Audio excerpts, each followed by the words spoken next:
வணக்கம். நான் இயக்குனர் சேரன். இதுவரைக்கும் திரைப்படங்கள் இயக்கி, திரைப்படங்கள் நடித்து, இல்லை திரைப்படங்கள் தயாரித்து உங்களுக்கு ஒரு இயக்குனராக, நடிகராக அறிமுகமான சேரன் இப்போ உங்கள் முன்னாடி ஒரு நூல் வெளியீட்டாளராக, ஒரு முக்கியமான நூலை வெளியிடுவதற்கான உரிமையை பெற்று வெளியீட்டாளராக உங்கள் முன்னாடி அறிமுகமாகிறேன். சேரன் நூலகம்ன்ற பெயரில் இந்த புத்தகத்தை நான் வெளியிடுறேன். புத்தகம் அப்படின்ன உடனே இது ஒரு கதை, இது நாளைக்கு திரைப்படமாக போகுது, இல்லை இந்த புத்தகம் விற்பனையாகி நாளைக்கு சாகித்ய அகாடமி பெறப்போகுது, இல்லை இந்த புத்தகத்தினால நாளைக்கு நிறைய லாபங்கள் கிடைச்சி சேரன் நிறைய பெரிய பணம் சம்பாதிக்கிறதுக்கான முயற்சி பண்ணுறாரு அப்படின்றதெல்லாம் இல்லை. அந்த நோக்கத்தோடு இல்லாமல் உணர்வுகளை, எது என்னை பாதித்ததோ, எது எனக்கு இன்னும் என் மனதிற்குள் கேள்விகளை எழுப்பிக் கொண்டே இருக்கிறதோ, எது என்னை ஏன் நான் தமிழன் என்று சொல்லிக் கொள்கிறேன் என்று வெட்கப்பட வைத்திருக்கிறதோ அந்த விஷயம் பற்றிய நூல். இலங்கை பகுதிகளில் போர் நடந்ததும், அதன் மூலம் ஏகப்பட்ட தமிழினங்கள் அழிக்கப்பட்டதும், தமிழர்கள் உயிர் கொடுத்ததும், பறிகொடுத்ததும், தமிழ் தங்கைகள் கற்பழிக்கப்பட்டதும் எல்லோரும் அறிந்ததுதான்.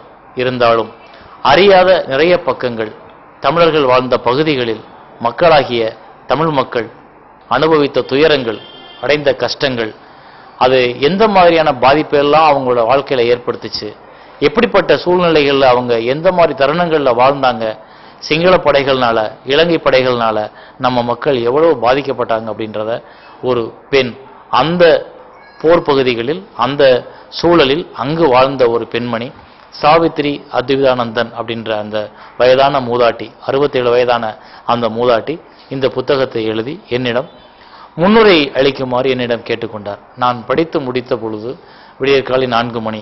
அப்பொழுது என்னுடைய கண்கள் குளமாகி, குரல்கள் அடைத்து, பேச வழியின்றி, என்ன செய்ததுன்னே தெரியல எனக்கு. அப்படி ஒரு பாதிப்பை அந்த புத்தகம் எனக்கு ஏற்படுத்தியது. அப்பொழுது முடிவு செய்தேன், இந்த புத்தகத்தை உலகில் உள்ள தமிழர்கள் எல்லோருக்கும், உலகம் முழுக்க உள்ள வாழ்கிற மக்கள் அத்தனை பேர்த்துக்கும் கொண்டு போய் சேர்க்கணும்னு. அப்படிப்பட்ட ஒரு புத்தகம்தான் இந்த போரும் வழியும்.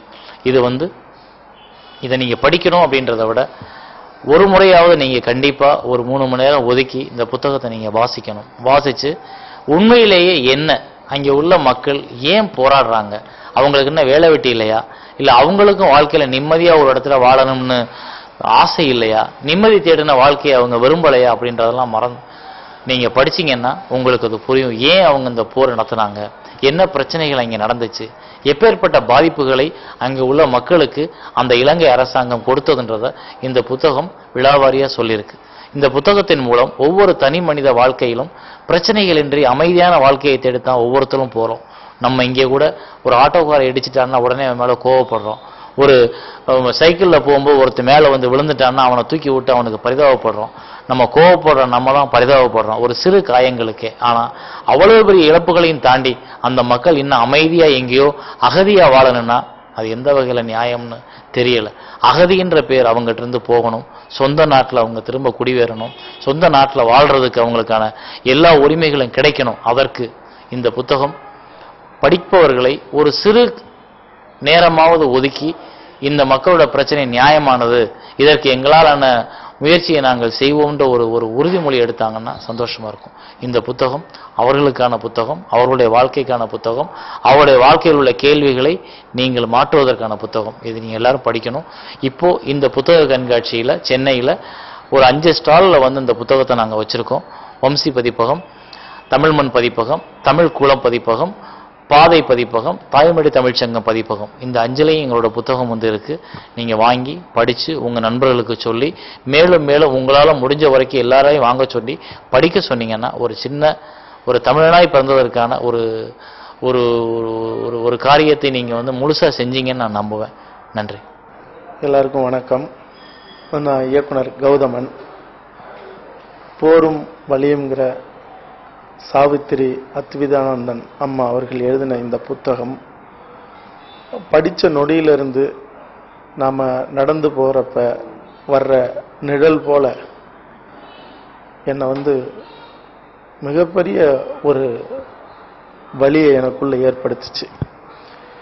இது ஒரு அற்புதமான எழுத்து தாங்கின உண்மை சம்பவங்களை உள்ளடக்கிய ஒரு அற்புதமான உன்னதமான ஒரு புத்தகம். அது வாழ்க்கையில் உண்மையை சொல்ற படைப்புகள் ரொம்ப அரிதானது. அதில் இது சமீபத்தில் மிக முக்கியமானது. இதில் நான் எல்லாரும் அணிந்துரை எழுதுவாங்க, ஆனால் அவங்க வயிற்றில் நான் பிறக்கல. ஆனாலும் அவங்க காட்டின பாசமும் அவங்கள்ட்ட இருந்த உண்மையும் அவங்களும் அவங்களுடைய உறவுகளும் ஈழத்தில் சிங்களர்களால் சிங்கள இராணுவத்தால் சிதைக்கப்பட்ட நிலையையும் இது எல்லாமும் சேர்ந்து நான் அதில் எழுதும்போது மகனுரைன்னு தான் எழுதியிருக்கேன். நான் அவங்க வயிற்றில் பிறக்கலையோ அப்படிங்கிற ஒரு பெரிய ஏக்கம் எனக்கு ரொம்ப, ஏன்னா அவங்க வயிற்றில் பிறந்திருந்தா உண்மைக்காக உரிமைக்காக நேர்மையாக போராடின அந்த இனத்தில் அந்த மண்ணில் நானும் நின்று போராடி இருப்பேன். அதை நான் இழந்துட்டேங்கிறது தான் ஒரு வருத்தம். ஆக அந்த வாழ்க்கைய அங்கே நடந்த சம்பவங்களை அவங்க சித்திரங்களாக்கி, அதுவும் பிசிறில்லாத சித்திரங்களாக்கி இன்னைக்கு உலகத்துக்கு கையளிச்சிருக்காங்க. சேரன் சார் அவர்கள்கிட்ட நான் இதை அணிந்துரைக்காக தான் அவங்கள்ட்ட கொடுத்தது. அவங்க சொன்னது போல படிச்சு முடிச்ச உடனே இந்த புத்தகத்தை நானே கொண்டுட்டு வரேன்னு விரும்பி அதை செஞ்சாங்க, ஒரு தமிழ் உணர்வோட. இதுல இருக்கிற அந்த ஒவ்வொரு வழியும் நம்ம உள்வாங்கணும். ஏன்னா நம்ம இது வெறும் தமிழர்களுக்கான புத்தகம் மட்டும்னு நான் சொல்ல மாட்டேன். ஏன்னா மனிதர்கள் எங்க சிதைஞ்சாலும் அவங்க மனிதர்கள். அதுக்கு நிறம், குணம், மதம் இதெல்லாம் இல்லை. ஒரு மனிதனா அங்க லட்சக்கணக்கான மனிதர்கள் சிதைஞ்சதுங்கிறது இது அதுவும் நேர்மையான அந்த மனிதர்கள் நேர்மையான உரிமைக்காக அங்கு சிதைக்கப்பட்டதுங்கிறது உலகத்துல பிறந்த சிந்திக்க தெரிஞ்ச ஒவ்வொரு மனிதனும் தலைகுனிய வேண்டிய ஒரு விஷயம். அது ஏன் அவங்க ஏன் தலைகுனிய வேண்டிய விஷயம் அப்படின்னு நான் சொல்றேன்னா, அது இந்த புத்தகம் படிச்சா தெரியும். அவங்க எவ்வளவு உன்னதமானவர்கள், எவ்வளவு பரிசுத்தமானவர்கள், எவ்வளவு பரிசுத்தத்தோட கடைசி வரைக்கும் அவங்க போராடினாங்க, சண்டை போட்டாங்க அப்படிங்கிற எல்லா விவரங்களும் சில நெருப்பு துளிகளா இந்த புத்தகத்துல பதிவாயிருக்கு. ஆக உலகமே சேர்ந்து இன்னைக்கு உலகத்துல பெரும் பகுதி நாகரிகம் ஒழுக்கம் எல்லாம் சிதைக்கப்பட்ட நிலையில இன்னைக்கு தமிழ் மண்ணில், அதுவும் குறிப்பா ஈழ மண்ணில் தான் அந்த ஒழுக்கமும் அந்த நேர்மையும் அந்த கட்டமைப்பும் இது எல்லாமே பாதுகாக்கப்பட்ட வந்தது. அதனாலதான் உலகத்தின் பல வல்லரசுகள் சேர்ந்து அந்த மண்ணில் இருக்கிற அந்த ஒழுக்கத்தை அழிச்சிட்டா எல்லாரும் சமந்தானே, இவன் மட்டும் என்ன தனிச்சு நிக்கிறது அப்படிங்கிற ஒரு குரூர புத்தியோட தான் இன்னைக்கு அந்த மண் சிதைக்கப்பட்டிருக்கு. ஆனா எந்த மண்ணிலுமே உலகத்துல இல்லாத ஒரு தாவரம் பிரண்டைங்கிற ஒரு தாவரம். அந்த தாவரம் நான் சின்ன வயசுல எங்க அப்பா எனக்கு நினைவு தெரிஞ்ச நாள் அறிமுகப்படுத்தினது. அதை பிச்சு கீழே போட்டு கல்லால நசுக்கி தூக்கி தூரமா போட்டு 4 சொட்டு தண்ணியை தெளிச்சு விட்டா போதும், மறுநாள் இலை தள்ளும். அது போலதான் தமிழினமும் அப்படின்னு நான் உறுதியா நம்புவேன். இந்த உலக வல்லரசுகள்லாம் சேர்ந்து தமிழினத்தை சிதைச்சாலும் கூட அது மறுபடியும் துளிர்க்கும், வளரும்.